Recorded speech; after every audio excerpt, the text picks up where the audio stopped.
जादुई टीवी। सुनो, तुम्हारे बाबूजी तो कब के गुजर गए। अब उनका जो सामान है वो पड़े पड़े कबाड़ा हो रहा है। बेच ही दो, कुछ पैसे आ जाएंगी। बात तो सही है। अगले संडे फुर्सत में यही करेंगे। अगले संडे रोहित सारा सामान कबाड़ी को घर बुला के दे देता है। तभी उसकी नजर बाबूजी की पुरानी टीवी पर जाती है, जो इतने सालों तक कूड़े में पड़ी थी, फिर भी चमचमा रही थी। टीवी तो देखो, जैसे एकदम नई हो। हाँ, बाबूजी को टीवी देखना बहुत पसंद था। उनका सपना था कि वो टीवी पे आए। एक बार मौका भी था जब वो अपने गांव के गाने सुनाने किसी चैनल पर जाने वाले थे, पर मैं और मेरा भाई लड़ पड़े और बाबूजी को घर पर ही रुकना पड़ा। चला के देखें क्या? हाँ हाँ, क्यों नहीं, देख लेते हैं। पर शायद ही चले। बाबूजी ने उस लड़ाई के दिन के बाद टीवी देखना ही छोड़ दिया था। टीवी चालू करने के लिए उसमें केबल वायर लगा दिया जाता है। एक न्यूज चैनल चालू हो जाती है। स्वर्ग की सीढ़ी के रास्ते हैं तीन, तीनों के तीन रास्ते हैं संगीन। पहला रास्ता है सांप की बीन, दूसरा रास्ता घर में बिछा कालीन, तीसरा रास्ता कलकत्ता से चीन। ये क्या बकवास खबर है, कुछ अच्छा लगा दो। अरे आप बोलो तो सही, कोई अच्छी खबर सुना देता हूं। मेरा तो काम ही खबर देना है। अरे बाप रे, टीवी बात कर रही है। हाँ, ये न्यूज वाला मुझसे। हाँ हाँ, आपसे ही तो बात करूंगा ना, आपके घर में हूं तो। अरे, ये सपना है क्या? तुम हमसे बात नहीं कर सकते? अरे सपना नहीं भाई साहब, ये टीवी जादुई टीवी है। बोलो, क्या खबर सुननी है, वरना ब्रेक लेने का टाइम आ जाएगा। सुप्रिया घबरा के टीवी बंद कर देती है। वो क्या था?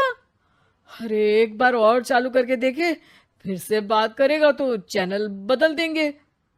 सुप्रिया फिर टीवी चालू कर देती है। अरे ऐसा कोई मुंह पे टीवी बंद करके जाता है क्या?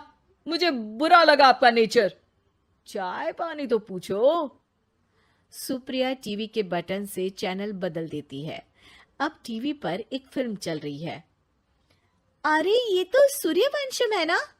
हाँ, और ये ठाकुर को जहर की खीर दे दी और उसको पता भी नहीं है। ए भाई, खीर मत पीना, उसमें जहर है, मत पीना। ठीक है महाशय, जैसा आप कहें।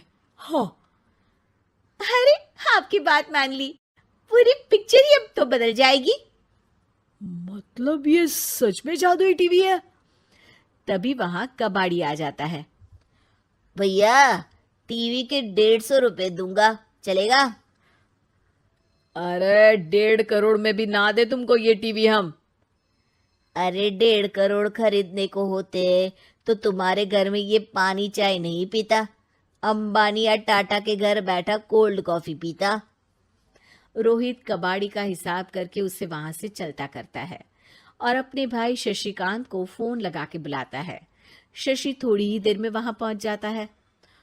क्या हो गया भैया? अरे बाबूजी का टीवी याद है? हाँ हाँ, जिसमें घुसे रहते थे हमेशा वो, और अपने को कुछ नहीं देखने देते थे।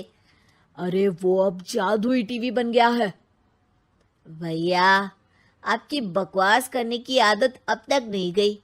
अरे आपके घर में बच्चे हैं, अब तो बड़ों जैसी बात करो। रोहित जाके टीवी चालू कर देता है। टीवी पर एक जादू का शो हो रहा है जिसमें एक जादूगर है। अब मैं अपनी टोपी में से कबूतर निकालूंगा। श्रिंग ब्रिंग शरिंग बम फोपा फुफी फुफा बाउ। टीवी से कबूतर निकलता है और शशिकांत के सर पर आकर बैठ जाता है। भैया, ये क्या हो रहा है? भैया इसे उड़ाओ। ए कबूतर, जा जा, कबूतर चल निकल।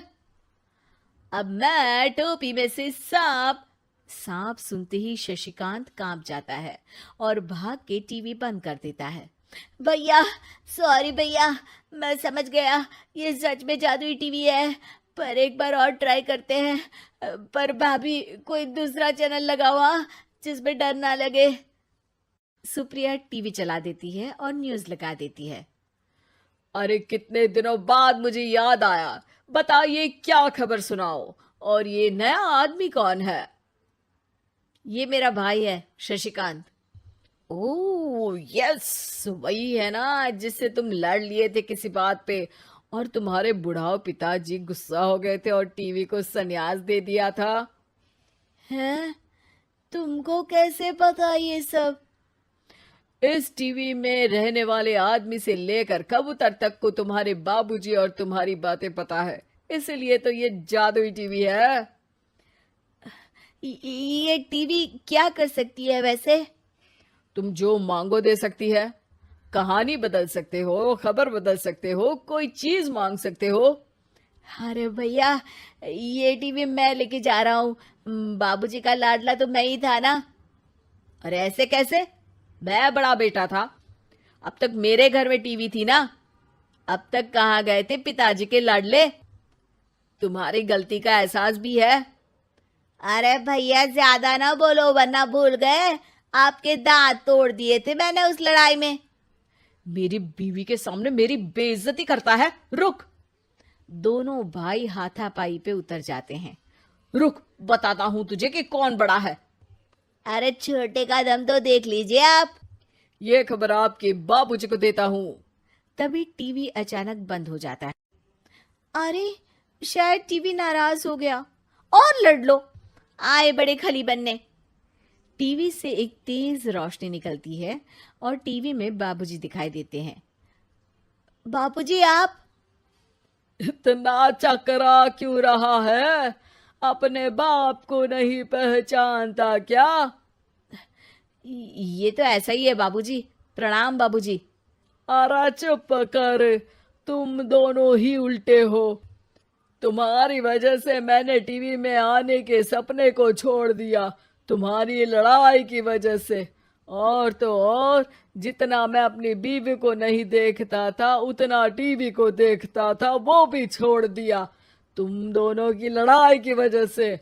और अब मरने के बाद जब मैंने टीवी को जादुई टीवी बना दिया तो भी तुम इसका फल लेने की जगह लड़ रहे हो। अरे तुम तो लायक ही नहीं हो। अब तुमको बाबा जी का ठुल्लू भी नहीं मिलेगा। बाबूजी चले जाते हैं। टीवी बंद हो जाता है। रोहित और शशिकांत गिड़गिड़ा के टीवी के सामने हाथ जोड़ के बाबूजी को बुलाते हैं, पर टीवी सिर्फ धुआं निकालता रहता है।